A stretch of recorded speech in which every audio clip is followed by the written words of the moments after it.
Hello everyone. Today on this topic we brought some rules for TGT English.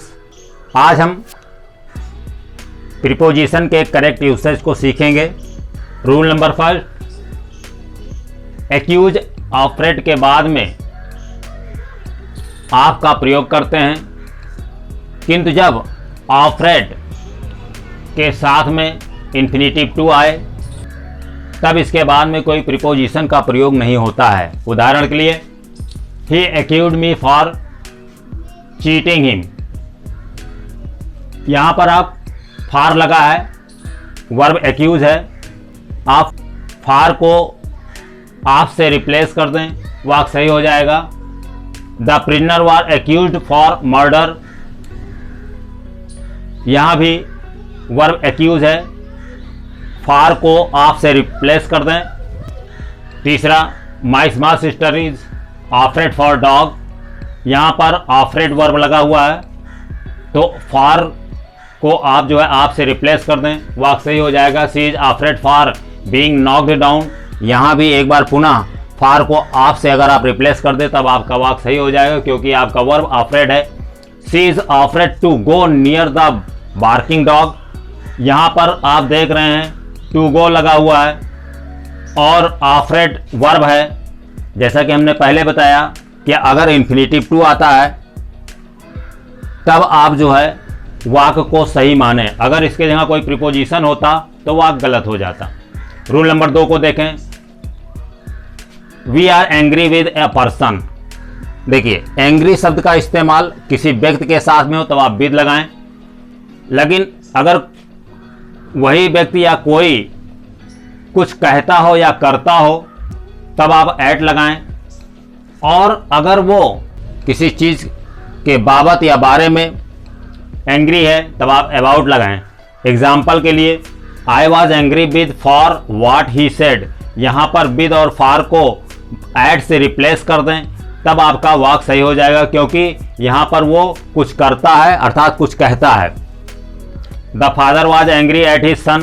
यहाँ पर आप देख रहे हैं किसी व्यक्ति से अगर कोई एंग्री शब्द का इस्तेमाल है तब आप एट को विथ से रिप्लेस कर दें, वाक्य आपका सही हो जाएगा. What are you angry with. यहाँ किसी वस्तु के बारे में अगर आप एंग्री हो रहे हैं तब आप बारे में अर्थात विद को अबाउट से आप अगर रिप्लेस कर दें तो वाक्य सही हो जाएगा. रूल नंबर 3 को देखें.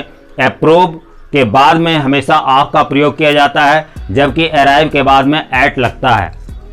हाँ, एट छोटे स्थानों के लिए प्रयोग किया जाता है, लेकिन इनका प्रयोग अराइव के बाद इनका प्रयोग बड़े स्थलों के लिए प्रयुक्त होता है. किंतु यदि अराइव के बाद में here, there, somewhere, nowhere, anywhere ऐसे एडवर्ब आते हैं तब आप इनके बाद में किसी भी प्रीपोजिशन का प्रयोग नहीं कर सकते. उदाहरण के लिए, I do not approve your action. यहाँ पर अप्रूव के बाद में आप का प्रयोग करें, अप्रूव के बाद में आप का प्रयोग करें, वाक्य सही हो जाएगा. आई अराइव्ड एट हियर अर्ली. बताया कि अगर कोई अराइव के बाद में एडवर्ब आता है, प्लेस का सूचक होता है, तब आप जो है वहां पर कोई प्रीपोजिशन ना लगाएं, इसलिए एट को हटा दें. रूल नंबर 4 को देखें. केयरफुल, केयरलेस के बाद में आप का प्रयोग किया जाता है, किंतु जब केयरफुल के साथ में कोई इन्फिनिटिव टू आता है तो कोई प्रीपोजिशन नहीं लगता. उदाहरण के लिए, she is very careful for her health. Careful for her health.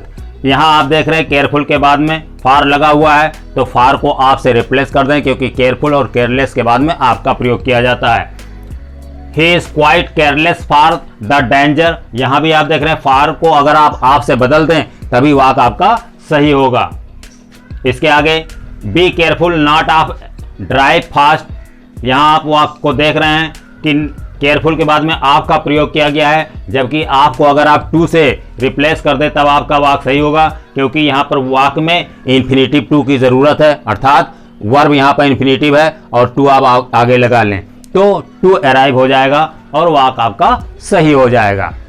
Rule number 5 को देखें. तो यदि किसी की मौत किसी बीमारी से होती है तब हम वहाँ पर डाई के साथ आप का प्रयोग करते हैं. अगर मौत किसी कारण से या किसी अन्य कार्य से होती है, तब हम वहाँ पर फ्रॉम का प्रयोग करते हैं, अर्थात डाई फ्रॉम। उदाहरण के लिए many people die from cancer, यहाँ कैंसर एक बीमारी है, इसलिए डाई के साथ आप का प्रयोग करें, अर्थात फ्रॉम को आप से रिप्लेस कर दें, तभी आपका वाक्य सही होगा। He died of over eating, यहाँ पर अन्य कारण है, अर्थात बीमारी नहीं है, ओवर ईटिंग अन्य कारण है, तब आप जो है उसके लिए आपको फ्रॉम से रिप्लेस कर दें, तभी आपका वाक्य सही होगा। He died of the loss of blood, loss of blood कोई बीमारी नहीं है, एक कमी है, अन्य कारण है मौत का, इसीलिए आपको फ्रॉम से रिप्लेस कर दें, वाक्य सही हो जाएगा। अगर डिफर शब्द किसी व्यक्ति के लिए आता है तब वहां पर डिफर के साथ विद लगाया जाता है, किंतु अगर वो वस्तु है तब वो फ्रॉम हो जाता है। उदाहरण के लिए how does this differ than the other, यहाँ देन का इस्तेमाल किया गया है, द अदर अर्थात वस्तु है, तो देन की जगह पर आप जो है फ्रॉम लिख दें, वाक्य आपका सही हो जाएगा। He differs from his brother on this issue, यहाँ पर किसी व्यक्ति से वो डिफर कर रहा है, तब आप डिफर के साथ में विद का प्रयोग करें, अर्थात फ्रॉम को विद से रिप्लेस कर दें, तो वाक्य सही हो जाएगा। रूल नंबर 7 को देखें। मैरी यदि एक्टिव वॉइस में प्रयुक्त है तो कोई प्रीपोजिशन नहीं प्रयोग किया जाता, लेकिन अगर पैसिव वॉइस में प्रयोग किया गया है तब उसके साथ प्रीपोजिशन टू का प्रयोग किया जाता है। उदाहरण के लिए he married to my sister, यहाँ पर एक्टिव वॉइस है, आप टू को हटा दें। ही इज मैरिड विद रानी, यहाँ विद को अगर आप टू से रिप्लेस कर दें, क्योंकि वाक्य पैसिव है, तब आप विद को टू से रिप्लेस कर दें, वाक्य सही हो जाएगा। मैरी के बाद में अगर कोई डायरेक्ट ऑब्जेक्ट नहीं है तब आप मैरी के आगे गेट लगाओ, मैरी को पार्टिसिपल यानी पास्ट पार्टिसिपल में बदल दें, अर्थात थर्ड फॉर्म में बदल दें, तो गेट मैरिड हो जाएगा मैरी के बदले। उदाहरण के लिए when are you going to get married, वाक्य सही है। Riya and Tapan got married, वाक्य सही है।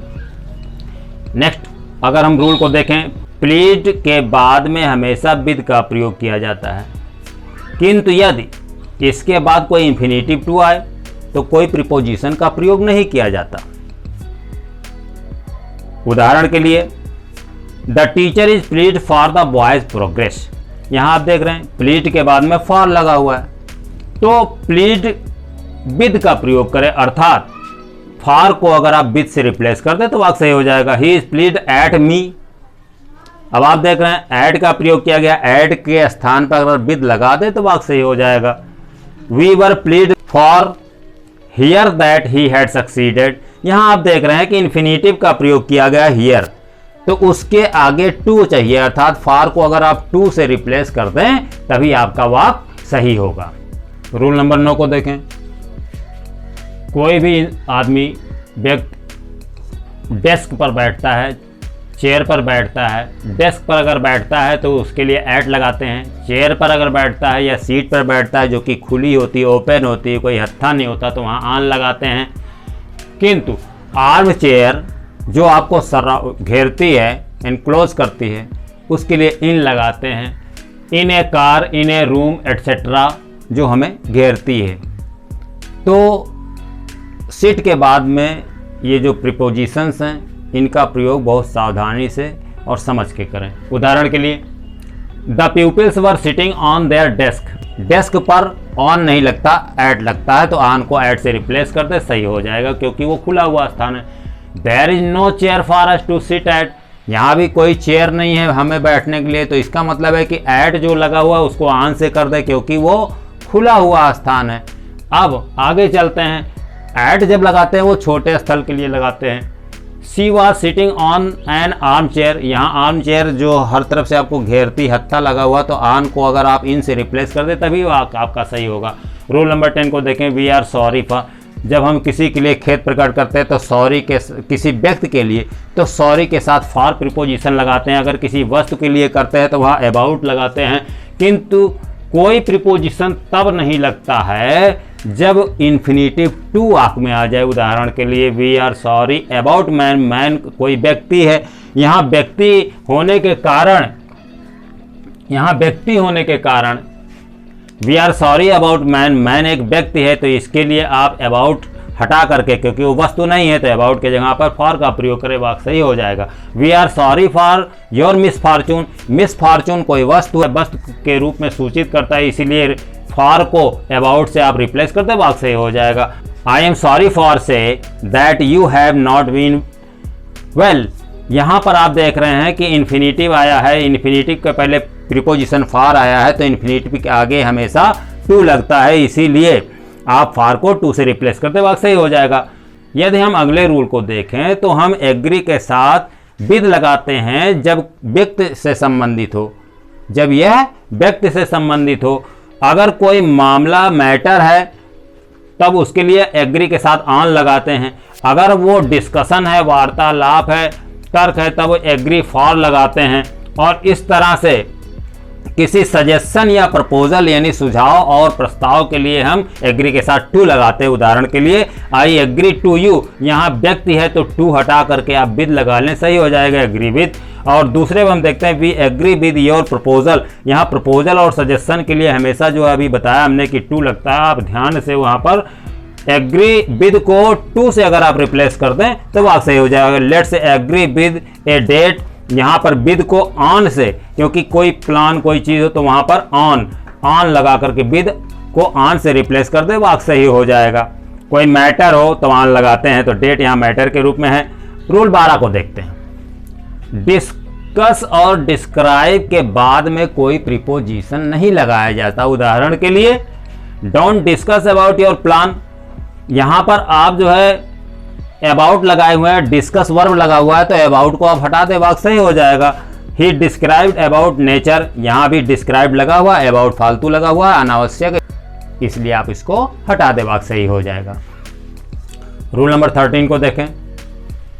यूजफुल के साथ में टू लगता है अगर वो व्यक्ति के साथ जुड़ा हो, मतलब व्यक्ति के लिए यूजफुल टू, अगर कोई उद्देश्य है तो उसके लिए यूजफुल फॉर। उसी तरह से यूजलेस का भी प्रयोग, अगर कोई व्यक्ति है तो यूजलेस टू, और अगर कोई उद्देश्य है तब वहां पर यूजलेस फॉर का प्रयोग करते हैं। उदाहरण के लिए this will be very useful for me, यहाँ मी व्यक्तिवाची है इसीलिए फॉर को आप टू से रिप्लेस कर दे, सही हो जाएगा। A map is useful to find one's way about, अब यहाँ देख रहे हैं कि टू फाइंड टू लगा हुआ है और यहाँ पर फाइंड के साथ में जीरंड यानी कि ये इन्फिनिटिव, इसको आप जीरंड बना लें तो यहाँ पर यूजफुल फॉर फाइंडिंग, अर्थात टू फाइंड को फॉर फाइंडिंग में बदल दें तो वाक्य आपका सही हो जाएगा। This tool is quite useless for me, यहाँ पर आप देख रहे हैं मी व्यक्तिवाची है तो फॉर को टू से रिप्लेस कर दें। यूजफुल की तरह यूजलेस के साथ भी वही व्यवहार होता है प्रीपोजिशन के संबंध में।